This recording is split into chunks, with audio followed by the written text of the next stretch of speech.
Est-ce que vous saviez donc que Alexandre Dumas a écrit une biographie du prophète, alayhi salam? Chose que je ne connaissais pas, que j'ai découvert en lisant ce livre. Et bien souvent, quand on connaît Victor Hugo, on connaît moins son poème L'an 9 de l'Hégire. Quand on connaît Alphonse de Lamartine, on connaît moins sa biographie du prophète.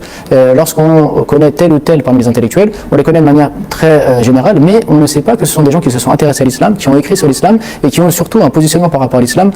tellement beau, tellement impressionnant, tellement, on va dire, véridique, qu'on est étonné aujourd'hui, dans un moment où l'islamophobie est assez prégnante dans la société, de voir que finalement l'élite intellectuelle de la France était islamophile. Et bien, Alphonse de Lamartine, lui, va aller en Orient, va rencontrer les musulmans, va être touché par leur gentillesse, touché par leur piété, touché par leur foi, et il va donc s'intéresser à justement le contenu de leur foi, à savoir le Coran, la vie du prophète, et il va être émerveillé par ce qu'il va découvrir. Et donc ça va complètement changer sa manière de voir les choses. Et donc il fait une biographie sur le prophète sallallahu alayhi wa sallam, dans lequel, avec les éléments qu'il a entre ses mains, eh bien il présente cet homme, il éloge cet homme, et il donne d'ailleurs les critères avec lesquels on peut juger l'œuvre d'une personne, et dit qu'avec ces critères-là, s'il y a bien une personne qui mériterait d'être au sommet de l'humanité, bah, c'est bien le prophète alayhi salam. Donc on voit que Alphonse de Lamartine n'est pas uniquement une personne qui a découvert l'islam, mais c'est également un passeur d'islam, dans le sens qu'il va communiquer les informations qu'il trouve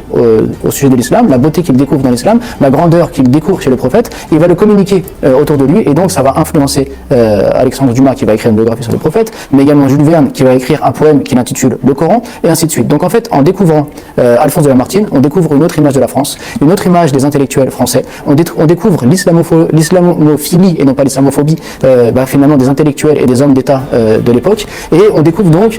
tout ce patrimoine qui lie la France à l'islam, qui lie les intellectuels à la foi musulmane,